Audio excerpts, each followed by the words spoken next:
नमस्कार दोस्तों, स्वागत है आप सभी का मेरे YouTube channel Mayank study point पे और मैं हूं आपका होस्ट मयंक साव। और आज का मेरा वीडियो अकाउंटेंसी का है। ये चैप्टर 1 वीडियो है।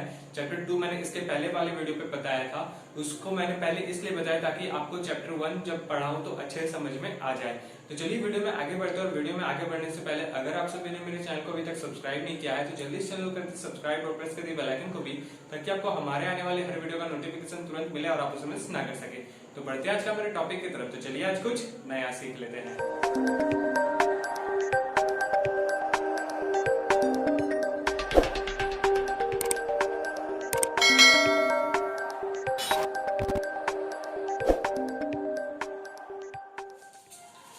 तो दोस्तों हम लोग यहाँ पे बात करते हैं डेफिनेशन ऑफ अकाउंटिंग की। तो डेफिनेशन ऑफ अकाउंटिंग में क्या बताया गया है? Accounting is a systematic process of identifying, measuring, recording, classification, summarizing, interpreting and communicating financial transactions information। क्या accounting is a systematic process है? सबसे पहले तो जब मैं अकाउंटेंसी आपको पढ़ा रहा हूं तो आप अपने साथ नोटबुक और एक पेन लेकर लिखिए रखिएगा, ताकि जो भी मैं आपको बताऊं उसे आप तुरंत नोट डाउन कर लीजिएगा, ताकि आपको बाद में मेरे वीडियो देखने के बाद अच्छे से आपको समझ में आ जाए। और नहीं तो आप मेरे वीडियोस को डाउनलोड भी कर सकते हो या तो फिर रिपीट करके देख सकते हो।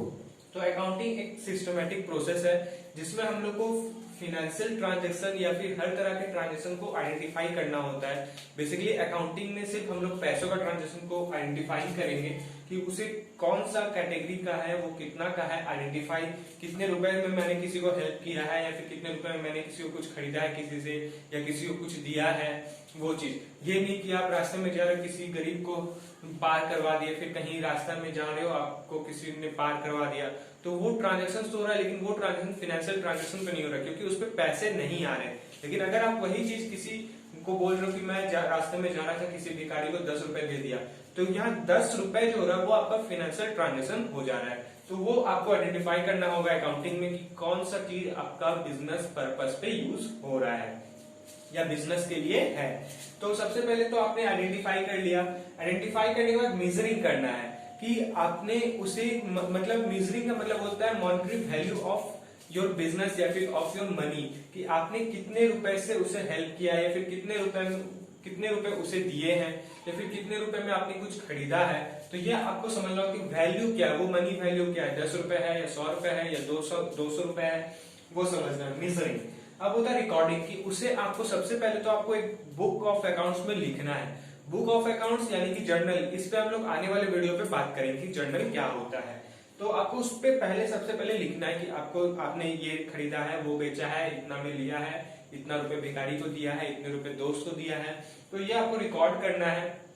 क्लासिफिकेशन, कि आपने उसे किस किस तरीके से, मतलब यानी कि लेजर जिसे हम लोग कहते हैं, लेजर यानी कि एक अलग सबका अपना अपना अकाउंट। लेजर पे भी हम लोग आने वाले वीडियो पे जाएंगे।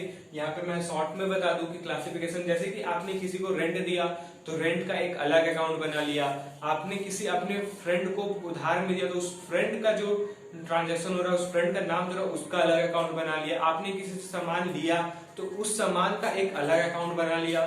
तो वो होता है क्लासिफिकेशन। सबको आपने अलग अलग अकाउंट में रखना है। अगर रेंट किसी आपका 10 दुकान है, 10 दुकान से आपने रेंट ले रहा है तो रेंट का एक अकाउंट बना के उन सभी दुकानदार का जितना भी जो कैश मिला है, जो रेंट मिला है, वो सब आप उस रेंट के अकाउंट में लिखेंगे कि इतना रुपए इतने इससे मिले हैं, इतने रुपए उससे मिले हैं। ठीक उसी तरीके से आप अपने फ्रेंड्स को भी अगर 2-4 फ्रेंड्स को दे रखे हैं पैसे, तो आप उन सभी एक पर्टिकुलर आदमी का, अपने एक पर्टिकुलर फ्रेंड का नाम यानी कि अकाउंट बनाकर लिखोगे कि हाँ ये आदमी को इतने पैसे दिया हूँ, उतने पैसे दिया हूँ, या आपको पैसे मिल रहे तो आप उसी तरीके से करेंगे। तो जो भी है लेजर पे हम लोग बाद में आएंगे। हम लोग इस वीडियो में हम लोग सिर्फ नॉर्मल जानेंगे कि क्या होता है। तो आपको यहाँ पे आइडेंटिफाई करना है कि कौन सा ट्रांजेक्शन बिजनेस के लिए है, कौन सा फिर मेजरिंग की उस बिजनेस में वो कितना वैल्यू रखता है, वो कितना रुपए वैल्यू है। उसके बाद फिर आता है रिकॉर्डिंग की आपने उसे ठीक से लिखा है या नहीं लिखा है, कि आपने इसे पैसे दिए उसे पैसे दिया। उसके बाद क्लासिफिकेशन कि आपने कहाँ कहाँ किस किस तरीके से लिखा है। फिर आता है समराइजिंग की ये पूरा जो साल में ट्रांजेक्शन हुआ है। समराइजिंग का मतलब होता है कि पूरा साल भर, कॉमर्स वालों का न्यू ईयर जो होता है वो 1 अप्रैल से 31 मार्च तक होता है। ये फाइनेंशियल ईयर होता है 1 अप्रैल से 31 मार्च। अगर आपको कोई बोले कि मुझे फाइनेंशियल ईयर चाहिए तो उससे आप जनवरी से लेकर दिसंबर तक नहीं दिखाओगे, उससे आप 1 अप्रैल से 31 मार्च तक दिखाओगे। तो वो होता है समराइजिंग कि इतने दिन में कितना ट्रांजेक्शन हुआ है। हो सकता है ये अभी 1 अप्रैल 2021 चल रहा है, लेकिन हम लोग का फाइनेंशियल ट्रांजेक्शन खत्म होगा 2022 में। तो इस तरीके का है। तो इस तारीख से लेके इस तारीख तक और इस ईयर तक जितने भी ट्रांजेक्शन हुए हैं वो सब आपको एकजुट करके एक जगह करके आपको दूसरों को दिखाना है। तो वो कैसे दिखाएंगे, उसको फिर इंटरप्रेटिंग करेंगे, उसको संभालेंगे, उसको एनालाइज करेंगे कि कितने रुपए का रेंट आया मेरे पास टोटल, कितना मेरा लॉस हुआ है, कितना प्रॉफिट हुआ है, कितना बैड डेब्ट हुआ है, कितना मैंने रेंट दिया है, कितना मैंने परचेज किया है, कितना सेल किया है। वो सारा कुछ इंटरप्रेटिंग के द्वारा होगा या एनालाइज होगा कि आपने कहीं से 10,000 रुपए परचेज किया था, कहीं 50,000 में परचेज किया था। उस सबको कलेक्ट करके एक छोटा सा बुक बनाया जाएगा जिसको हम लोग profit and loss balance sheet कहते हैं। प्रॉफिट एंड लॉस अकाउंट होता है और प्रॉफिट एंड लॉस अकाउंट होता है और बैलेंस शीट जो है वो स्टेटमेंट होता है। बहुत बार एग्जाम में आपसे पूछ लिया जाता है 1 मार्क्स के क्वेश्चन में कि प्रॉफिट एंड लॉस क्या है और बैलेंस शीट क्या है। तो याद रखिए बैलेंस शीट हमेशा स्टेटमेंट होता है और प्रॉफिट एंड लॉस अकाउंट होता है।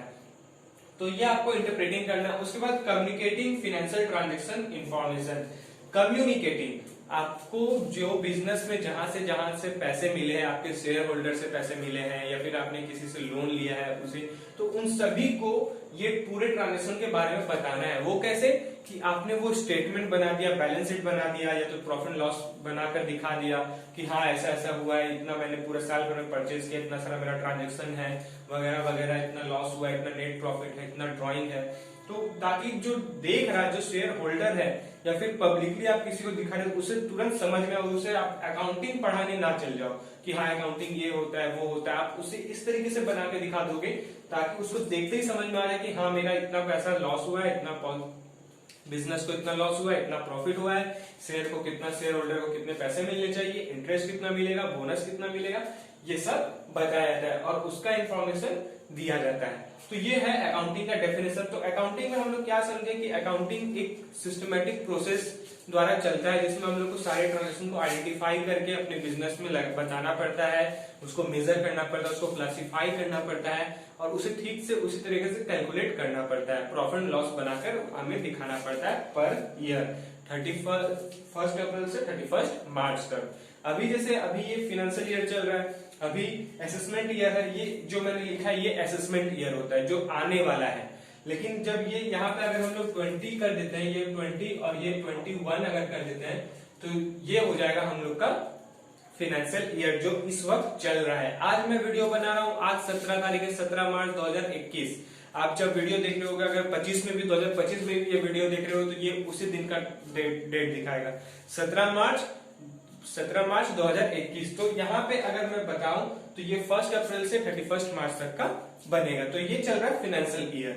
अब अगर हम लोग यहाँ पे 21 कर देते हैं, यहाँ 22, ये असेसमेंट ईयर की अब आने वाला है। ठीक है, तो अकाउंटिंग पीरियड में यही होता है, अकाउंटिंग में यही होता है, यही कैलकुलेशन होता है सारे बिजनेस में, हर तरह का, चाहे वो चाय वाला हो या फिर रिलायंस जियो हो। ठीक है, तो अब यहाँ पे आता है कि इसके कुछ ब्रांचेस होते हैं। इसके क्या क्या ब्रांचेस होते हैं वो समझते हैं। तो इसके ब्रांचेस होते हैं सबसे पहले फाइनेंशियल अकाउंटिंग। फाइनेंशियल अकाउंटिंग अगर आप 11th क्लास में हो, बेसिक्स तो है, तो मतलब ये क्लास 11 के आप स्टूडेंट हो, तो हम लोग क्लास 11 में, 12 में और बीकॉम के या फिर बीबीए के फर्स्ट ईयर तक हम लोग फाइनेंशियल अकाउंटिंग करते हैं, जिसमें हम लोग को प्रॉफिट एंड लॉस और बैलेंस शीट देखने को मिलता है या फिर बनाने को मिलता है। प्रॉफिट एंड लॉस क्या होता है उन सभी के ऊपर हम लोग बाद में आएंगे। हम लोग यहाँ पे छोटा छोटा करके समझते हैं, क्योंकि वीडियो में अगर ज्यादा कुछ बता दूंगा, ज्यादा एफर्ट दे दूंगा तो आपको समझ में नहीं आएगा, जो अभी आपका कॉन्सेप्ट में नहीं है। ठीक है, फिर आता है कॉस्ट अकाउंटिंग। कॉस्ट अकाउंटिंग का मतलब होता है कि आपने कितने में वो सामान खरीदा है, कितने में वो सामान आ रहा है, आपने कितना रुपए वो सामान को लाने के लिए दिया है, इन्वेस्ट किया है, तो वो होता है कॉस्ट अकाउंटिंग। उसको किस तरीके से कैलकुलेट करेंगे। फिर आता है मैनेजमेंट अकाउंटिंग। मैनेजमेंट अकाउंटिंग बहुत ही नया अकाउंटिंग होता है। ये क्या करता है, जो कंपनी के सीईओ है या फिर सीएफओ है, सीईओ के बारे में तो सभी को जानते हैं। सीएफओ क्या होता है, कंपनी फाइनेंशियल ऑफिसर होता है, और सीईओ का मतलब होता है कंपनी एग्जीक्यूटिव ऑफिसर। तो यहाँ पे उन सभी के बारे में बताया जाता है कि उन कंपनी में उन्होंने कितने पैसे लगाए हैं, आगे वो कौन सा पॉलिसी लाने वाले हैं। सीईओ और सीएफओ को जब हम लोग बजट बताएंगे, बजट एक और अच्छा एग्जांपल है। बजट जो हम लोग के श्रीमती सीतारमन जी जो हम लोग को हर महीने का या फिर हर साल का बजट बताते हैं, या फिर स्टेट गवर्नमेंट जो हम लोग को बजट बताते हैं कि इतना स्टेट में इतना खर्च हुआ है, ये बना है वो बना है, इतना मैंने दिया है किसी को, इतना फंड मिला है, तो वो सारे चीज इसी से कैलकुलेट होके आते हैं। बजट भी अकाउंटिंग ही है, वो तभी हम लोग को पता चलता है। बजट उसका नाम है, लेकिन उसमें भी हम लोग का प्रॉफिट एंड लॉस और बैलेंस शीट बनाना पड़ता है। तो यही है अकाउंटिंग का पूरा प्रोसेस। तो ये डेफिनेशन है, होप आपको अच्छे से समझ में आया होगा। तो दोस्तों आज के लिए बस इतना ही। उम्मीद करता हूँ कि आप सभी को मेरा वीडियो पसंद आया होगा। तो जाते थे वीडियो को लाइक करें, और अगर आप चैनल पे न्यू हैं तो चैनल को सब्सक्राइब करें और प्रेस करें बेल आइकन को भी, ताकि आपको हमारे आने वाले हर वीडियो का नोटिफिकेशन तुरंत मिले और आप उसे मिस ना कर सके। तो मिलते हैं हमारे अगले वीडियो पे, तब तक के लिए जुड़े रहे माइंड स्टडी पॉइंट के साथ। वीडियो को पूरा देखने के लिए बहुत बहुत शुक्रिया।